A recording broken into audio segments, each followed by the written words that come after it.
नमस्कार बंधुगण बंधु माने सर्वप्रथमे आपण मानकु इंग्राजी नववर्ष 2025 उपलक्षे हार्दिक शुभेच्छा एवं शुभ कामना। बंधु माने आजिर एही कार्यक्रमटी सिंह राशि व्यक्तिविशेष मानक पई बहुत गुरुत्वपूर्ण अटे, बहुत ही खास अटे।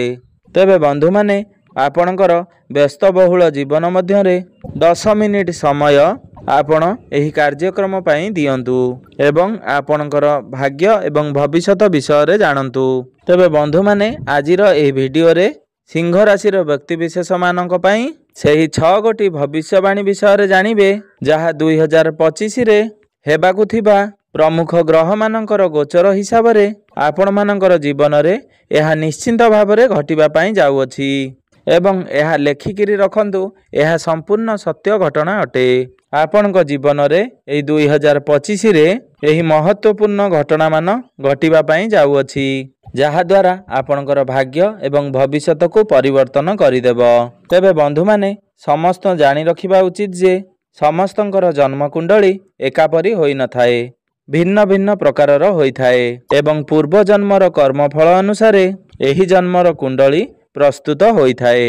सेथिपई आपणकर कुंडली हिसाब रे जहाँ भी घटिबाकु थिबो ताहा निश्चय भाबरे घटिबो, किंतु ज्योतिष शास्त्र एवं धर्मशास्त्र साहाय्य रे आपणकर भविष्यत रे थिबा घटना विषय रे आपण सर्वप्रथमे जानि परिबे एवं आपण प्रतिकार करी मध्य आपण बड़ घटना को छोट आकार रे करि परिबे। ता सहित ग्रह मानकर गोचर जहाँ समस्त ब्रह्मांड रे गोचर करूछंती से माने आम समस्तंकर जीवन रे बड़ प्रभाव पकाई थांती। किछि ग्रह मानकर गोचर एवं राशि परिवर्तन जोगु आपण मानकु शुभ फल प्रदान करुथुबा बेले आउ किछि ग्रह माने आपण मानकु अशुभ फल प्रदान करिथांती।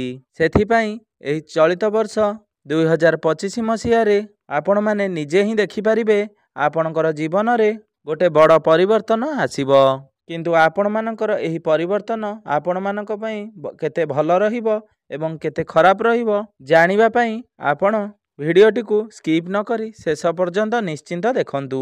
आपण शेष पर्यंत देखिले आपण निश्चिंत भाव रे जानि परिबे जे कौन रहिछि एही 6 गोटी भविष्यवाणी विषय रे, जहा एही 2025 वर्ष रे आपणकर जीवन रे घटिकी ही रहिबो। तेबे बंधु माने जदि आपण मानकर सिंह राशि होइथाय तेबे भिडियोटी को स्किप न करी थरे मात्र शेष पर्यंत निश्चिंत देखंतु एवं वीडियो को गोटे लाइक करी चैनल टी को सब्सक्राइब कर दियंतु।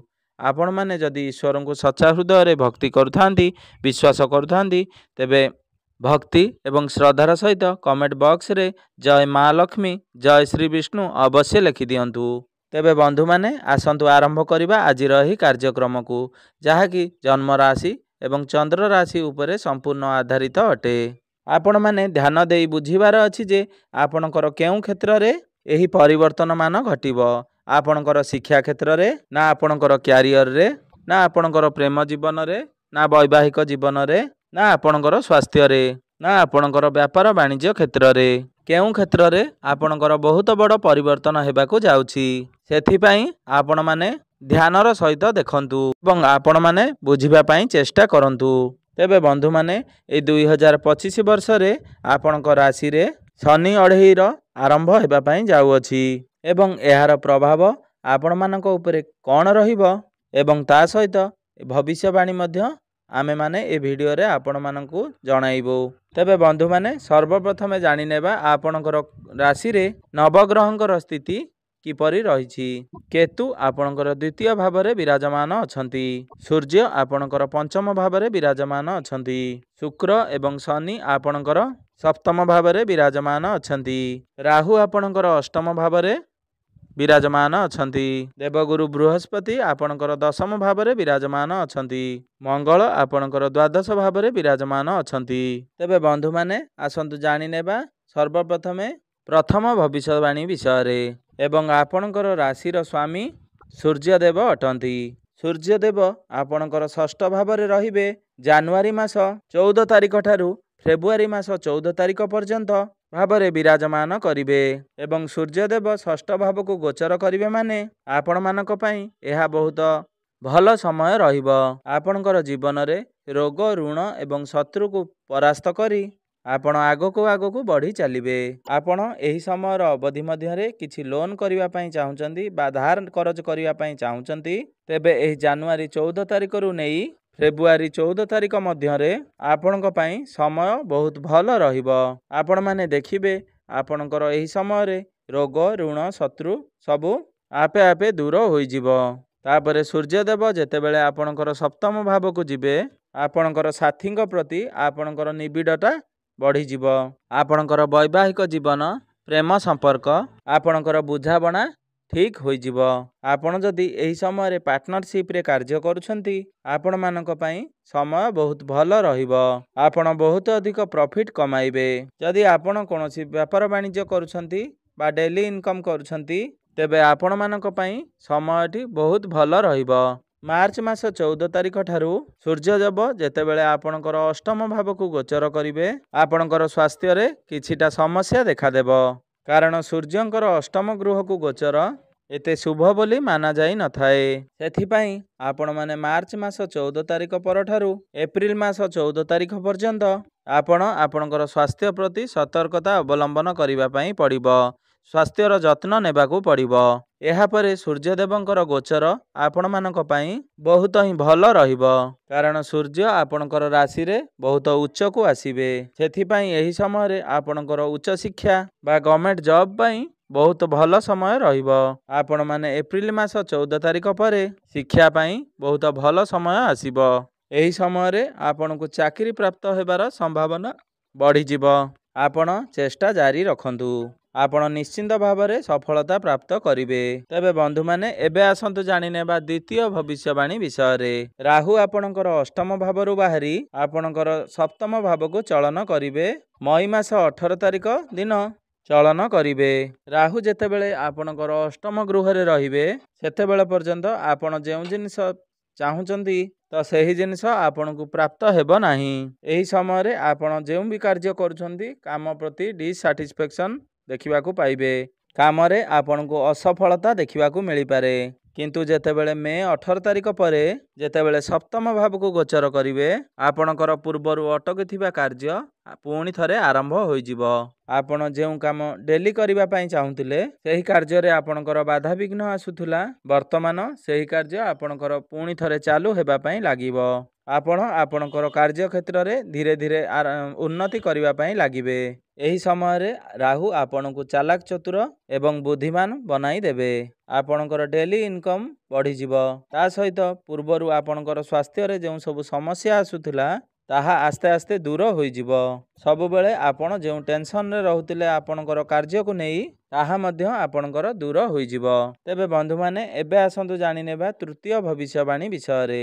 ଏହି 2025 ବର୍ଷ ମେ ମାସ ପରେ ଆପଣଙ୍କୁ ଆପଣଙ୍କର ବୈବାହିକ ଜୀବନ ଉପରେ ଟିକେ ବିଶେଷ ଭାବରେ ଧ୍ୟାନ ଦେବା ପାଇଁ ପଡ଼ିବ। କାହିଁକି ନା ରାହୁ ଯେତେବେଳେ ସପ୍ତମ ଗ୍ରହକୁ ଗୋଚର କରିବେ, ତ ଆପଣଙ୍କର ସମ୍ପର୍କରେ ମନମନାନ୍ତର, କଳି ଝଗଡ଼ା ଭଳି ପରିସ୍ଥିତି ଦେଖାଦେଇପାରେ ଏବଂ ଆପଣଙ୍କର ମନରେ ସନ୍ଦେହ ସୃଷ୍ଟି କରିବା ଆରମ୍ଭ କରିଦେବେ। ରାହୁ ହେଉଛନ୍ତି ଛାୟା ଗ୍ରହ, ମାନେ ପ୍ରାପୀ ଗ୍ରହ ଏବଂ ଆପଣଙ୍କର ସପ୍ତମ ଭାବଟି ବୈବାହିକ ଜୀବନର ଭାବ ଅଟେ। ସେଥିପାଇଁ ଆପଣମାନେ ନିଜେ ଦେଖିବେ ଆପଣମାନଙ୍କର ବୈବାହିକ ଜୀବନରେ କଳି ଝଗଡ଼ା ଏବଂ ମନମନାନ୍ତର ଭଳି ସମସ୍ୟା ଦେଖାଦେଇପାରେ। ତା ସହିତ ଶନିଦେବ ଆପଣଙ୍କର ଅଷ୍ଟମ ଭାବକୁ ଗୋଚର କରିବେ। ନିଜ ରାଶି କୁମ୍ଭ ରାଶିକୁ ଛାଡ଼ି ମୀନ ରାଶିରେ ପ୍ରବେଶ କରିବେ। ସେଥିପାଇଁ ଆପଣଙ୍କର ଜୀବନସାଥୀଙ୍କର ସ୍ୱାସ୍ଥ୍ୟରେ କିଛି ସମସ୍ୟା ଦେଖାଦେଇପାରେ। ସେଥିପ୍ରତି ଆପଣ ଟିକେ ସତର୍କତା ଅବଲମ୍ବନ କରିବାର ଅଛି। ମଇ ମାସ 18 ତାରିଖ ପରେ ଆପଣଙ୍କର ସାଥୀଙ୍କର ସ୍ୱାସ୍ଥ୍ୟରେ ଏହି ସବୁ ସମସ୍ୟା ଦେଖିବା ପାଇଁ ମିଳିପାରେ। ଆପଣ ଟିକେ ଏହି ସମସ୍ୟା ପ୍ରତି ବିଶେଷ ଧ୍ୟାନ ଦେବେ ଏବଂ ଯଥାସମ୍ଭବ ଏହି ସମସ୍ୟା ଗୁଡ଼ିକ ନ ଆସିବା ପାଇଁ ଚେଷ୍ଟା କରିବେ। ଏବେ ଆସନ୍ତୁ ଜାଣିନେବା ଚତୁର୍ଥ ଭବିଷ୍ୟବାଣୀ ବିଷୟରେ। ମାର୍ଚ୍ଚ ମାସ 29 ତାରିଖ ଠାରୁ ଆପଣଙ୍କ ରାଶିରେ ଶନି ଅଢ଼େଇର ଆରମ୍ଭ ହେବ ଏବଂ ଶନି ଆପଣଙ୍କର ଅଷ୍ଟମ ଗୃହରେ ବିରାଜମାନ କରିବେ। ସେଥିପାଇଁ ଆପଣମାନଙ୍କର କୁଣ୍ଡଳୀରେ ଶନିଦେବ ଯଦି ନିଚସ୍ଥ ଅବସ୍ଥାରେ ଥିବେ ତାହେଲେ ଆଗାମୀ 2.5 ବର୍ଷ ଆପଣମାନଙ୍କ ପାଇଁ ବହୁତ ସମସ୍ୟାପୂର୍ଣ୍ଣ ରହିପାରେ ବା ଦୁଃଖ କଷ୍ଟ ଭୋଗିପାରନ୍ତି। ଯଦି ଆପଣଙ୍କର କୁଣ୍ଡଳୀରେ ଶନିଦେବ ଉଚ୍ଚ ଅବସ୍ଥାରେ ଥିବେ କିମ୍ବା ଭଲ ସ୍ଥିତିରେ ଥିବେ ବା ମଜବୁତ ସ୍ଥିତିରେ ଥିବେ ତାହେଲେ ଶନିଦେବ ଆପଣମାନଙ୍କୁ ଏହି 2.5 ବର୍ଷ ମଧ୍ୟରେ ରଙ୍କରୁ ରାଜା ମଧ୍ୟ ବନାଇ ଦେଇ ପାରନ୍ତି। ଆପଣଙ୍କୁ ଆଶାଠାରୁ ଅଧିକ ଶୁଭଫଳ ପ୍ରାପ୍ତି ହେବ। ଶନିଦେବ ଯେତେବେଳେ ଆପଣଙ୍କର ଅଷ୍ଟମ ଗୃହକୁ ଗୋଚର କରିବେ ତ ମାର୍ଚ୍ଚ ମାସ 29 ତାରିଖ ପରେ ଆପଣଙ୍କର ମ୍ୟାଚୁରିଟି ଲେବୁଲ ବଢ଼ିଯିବ। ଆପଣ ଯେକୌଣସି କାର୍ଯ୍ୟ ବି କରିବେ ତାହା ବୁଝି ବିଚାରି ସେହି କାର୍ଯ୍ୟଟିକୁ ସମାପ୍ତ କରିବେ। ଆପଣ ବୁଦ୍ଧିମାନ ହୋଇ ସମସ୍ତ କାର୍ଯ୍ୟର ନିଷ୍ପତ୍ତି ନେବେ। ଏହି ସମୟରେ ଆପଣ ଆପଣଙ୍କର ବାଣୀ ପ୍ରତି ଟିକେ ସତର୍କ ଅବଲମ୍ବନ କରିବେ। ଏହି ମାର୍ଚ୍ଚ ମାସ 29 ତାରିଖ ପରେ ଆପଣଙ୍କର ଟିକେ ଜିଦି ସ୍ୱଭାବ ବଢ଼ିଯାଇପାରେ। ସେଥିପାଇଁ ଆପଣ କାହା ସହିତ କଳିଗୋଳ ବା ଯୁକ୍ତିତର୍କ ନ କରନ୍ତି। ସେଥିପ୍ରତି ଟିକେ ଧ୍ୟାନ ରଖିବେ। ଆପଣ ଦେଖିବେ ଏପ୍ରିଲ ମାସ ପରେ ଆପଣଙ୍କର ଗଳାରେ କିଛି ସମସ୍ୟା ଦେଖିବାକୁ ପାଇବେ। କିଛି ଇନଫେକ୍ସନ ବା ଅଲସର ଭଳି ସମସ୍ୟା ଦେଖାଦେଇପାରେ। ଗଳାରେ ଯନ୍ତ୍ରଣା ଭଳି ସମସ୍ୟା ଦେଖାଦେଇପାରେ। ସେଥିପ୍ରତି ଆପଣ ଟିକେ ସତର୍କ ରହିବେ। ଆପଣ ଏହି ବର୍ଷ ଆପଣଙ୍କର ସ୍ୱାସ୍ଥ୍ୟ ପ୍ରତି ଟିକେ ଯତ୍ନବାନ ହୁଅନ୍ତୁ। ଏବେ ଆସନ୍ତୁ ଜାଣିନେବା ପଞ୍ଚମ ଭବିଷ୍ୟବାଣୀ ବିଷୟରେ, ଯାହା ଆପଣମାନଙ୍କ ପାଇଁ ସବୁଠାରୁ ମହତ୍ତ୍ୱପୂର୍ଣ୍ଣ ଭବିଷ୍ୟବାଣୀ ଅଟେ। ଏହି 2025 ବର୍ଷ ସନ୍ତାନମାନଙ୍କ ପାଇଁ ବହୁତ ଭଲ ସମୟ ରହିଅଛି। କାରଣ ଦେବଗୁରୁ ବୃହସ୍ପତି ଆପଣଙ୍କର ସନ୍ତାନଙ୍କର ଗୃହକୁ ବା ପଞ୍ଚମ ଭାବକୁ ଦୃଷ୍ଟିଗୋଚର କରିବେ ଏବଂ ଗୁରୁଙ୍କର ସପ୍ତମ ଦୃଷ୍ଟି ଅତ୍ୟନ୍ତ ଶୁଭ ହୋଇଥାଏ। ତେଣୁକରି ଯେଉଁ ଦମ୍ପତିମାନେ ସନ୍ତତି ପାଇଁ ଚେଷ୍ଟା କରୁଛନ୍ତି ସେମାନଙ୍କୁ ମଇ ମାସ 15 ତାରିଖ ପରେ ଶୁଭ ଖବର ପ୍ରାପ୍ତି ହେବ। ଯେଉଁ ଦମ୍ପତିମାନେ ପୂର୍ବରୁ ସନ୍ତାନର କାମନାରେ ରହୁଥିଲେ ଏହି ବର୍ଷ ଆପଣଙ୍କୁ ସନ୍ତାନଟିଏ ପ୍ରାପ୍ତି ହୋଇଯିବ। ଯଦି ଆପଣମାନେ ନବବିବାହିତ ଅଛନ୍ତି, ସନ୍ତାନ ପାଇଁ ପ୍ଲାନିଂ କରୁଛନ୍ତି, ତେବେ ମେ ମାସ 15 ତାରିଖ ପରେ ସମୟ ଆପଣଙ୍କ ପାଇଁ ବହୁତ ଶୁଭ ରହିବ। ହାୟର ଏଜୁକେସନ ପାଇଁ ଶିକ୍ଷାର୍ଥୀମାନଙ୍କୁ ଏହି 2025 ବର୍ଷଟି ବହୁତ ଭଲ ରହିଛି। ଯେଉଁ ପିତାମାତାମାନେ ନିଜର ସନ୍ତାନର ଶିକ୍ଷାକୁ ନେଇ ଚିନ୍ତାରେ ରହୁଥିଲେ, ପାଠପଢ଼ାକୁ ନେଇ ଚିନ୍ତାରେ ରହୁଥିଲେ, ସେମାନଙ୍କର ଚିନ୍ତା ଏହି ମାର୍ଚ୍ଚ ମାସ 29 ତାରିଖ ପରେ ଧୀରେ ଧୀରେ କମ୍ ହୋଇଯିବ। ଆପଣ ଏହି ସମୟରେ ଯଦି ହାୟର ଏଜୁକେସନ ପାଇଁ କୌଣସି ନିଷ୍ପତ୍ତି ନେବାକୁ ଚାହୁଁଛନ୍ତି ତେବେ ମେ ମାସ 15 ତାରିଖ ପରେ ଆପଣ ସେହି ନିଷ୍ପତ୍ତି ନିଅନ୍ତୁ। ଆପଣଙ୍କ ପାଇଁ ସର୍ବୋତ୍ତମ ରହିବ। ଏବେ ଆସନ୍ତୁ ଜାଣିନେବା ଅନ୍ତିମ ଭବିଷ୍ୟବାଣୀ ଅର୍ଥାତ୍ ଷଷ୍ଠ ଭବିଷ୍ୟବାଣୀ ବିଷୟରେ। ଏହି ବର୍ଷ ଆପଣ କୌଣସି କଥାକୁ ନେଇ ଗଭୀର ଚିନ୍ତା କରନ୍ତୁ ନାହିଁ, କାହିଁକି ନା ମାର୍ଚ୍ଚ ମାସ 29 ତାରିଖ ପରେ ଶନିଦେବ ଆପଣଙ୍କର ଅଷ୍ଟମ ଗୃହକୁ ଗୋଚର କରିବେ। ମାନେ ଆପଣମାନଙ୍କର ମନରେ ନେଗେଟିଭ ଚିନ୍ତାଧାରା ଆସିବ। ଏହି 2025 ମସିହାରେ ଆପଣ କର୍ମକ୍ଷେତ୍ରରେ ବହୁତ ଅଧିକ କଠିନ ପରିଶ୍ରମ କରିବେ ଏବଂ ସଫଳତା ମଧ୍ୟ ପ୍ରାପ୍ତି କରିବେ। ଆପଣଙ୍କର ପରିଶ୍ରମ ଅନୁଯାୟୀ ଆପଣଙ୍କୁ ଏହି ବର୍ଷ ସଫଳତା ପ୍ରାପ୍ତି ହେବ। ଆପଣ ଭାଗ୍ୟର ଭରସାରେ ବସି ରହିଲେ ଆପଣଙ୍କୁ କିଛି ପ୍ରାପ୍ତ ହେବ ନାହିଁ। ଆପଣଙ୍କୁ କାର୍ଯ୍ୟ ତ କରିବା ପାଇଁ ପଡ଼ିବ, କାରଣ ଶନିଦେବ ହେଉଛନ୍ତି କର୍ମଫଳଦାତା, ନ୍ୟାୟର ଦେବତା। ସେଥିପାଇଁ ଆପଣମାନେ ଦେଖିବେ ଏହି ମାର୍ଚ୍ଚ ମାସ 29 ତାରିଖ ପରେ ଆପଣ ନୂଆ ନୂଆ ଜିନିଷ ଶିଖିବା ପାଇଁ ଆଗ୍ରହ ପ୍ରକାଶ କରିବେ। କିନ୍ତୁ ଯଦି ଆପଣ ଆଳସ୍ୟପଣ କରି କୌଣସି କାର୍ଯ୍ୟ ନ କଲେ ତେବେ ଆପଣ ବହୁତ ଗୁଡ଼ିଏ ସମସ୍ୟା ସାମ୍ନା କରିବା ପାଇଁ ପଡ଼ିବ। ମେ ମାସ 15 ତାରିଖ ପରେ ଆପଣଙ୍କର ପ୍ରେମ ସମ୍ପର୍କରେ ରୋମାନ୍ସ ବଢ଼ିବ। ଆପଣଙ୍କର ପ୍ରେମ ସମ୍ପର୍କ ପାଇଁ ଏହି 2025 ମସିହାଟି ବହୁତ ହିଁ ଭଲ ରହିଛି। ଖାଲି ଆପଣ ଆପଣଙ୍କର ବାଣୀରେ ନିୟନ୍ତ୍ରଣ ରକ୍ଷା କରନ୍ତୁ। ଦେଖିବେ ଆପଣଙ୍କର ପ୍ରେମ ସମ୍ପର୍କ ସୁମଧୁର ହେବ। ତେବେ ବନ୍ଧୁମାନେ ଏବେ ଆସନ୍ତୁ ଜାଣିନେବା କିଛି ପ୍ରତିକାର ବିଷୟରେ, ଯେଉଁ ପ୍ରତିକାର ଗୁଡ଼ିକ କରିବା ଦ୍ୱାରା ଏହି 2025 ବର୍ଷରେ ଆସୁଥିବା ଅଶୁଭତ୍ୱ ଗୁଡ଼ିକ ଖଣ୍ଡନ ହୋଇପାରିବ ଏବଂ ଆପଣଙ୍କୁ ଶୁଭଫଳ ପ୍ରାପ୍ତି ହେବ। ବିଶେଷ କରି ଶନିଦେବଙ୍କର କୃପାରୁ ବା କୋପରୁ ରକ୍ଷା କରିବ। ଆପଣ ପ୍ରତ୍ୟେକ ଦିନ ଉଦିତ ସୂର୍ଯ୍ୟଙ୍କୁ ତମ୍ବା ପାତ୍ରରେ ଜଳାର୍ଘ୍ୟ ଅର୍ପଣ କରନ୍ତୁ ଏବଂ ପ୍ରତ୍ୟେକ ଦିନ ସୂର୍ଯ୍ୟଙ୍କର ବୀଜ ମନ୍ତ୍ରର ଜପ ଅବଶ୍ୟ କରନ୍ତୁ। ଆପଣଙ୍କୁ ଶୁଭଫଳ ପ୍ରାପ୍ତି ହେବ ଏବଂ ଶନିଙ୍କର ବୀଜ ମନ୍ତ୍ରର ଜପ ଅବଶ୍ୟ କରନ୍ତୁ। ଆପଣଙ୍କୁ ଶୁଭଫଳ ପ୍ରାପ୍ତି ହେବ।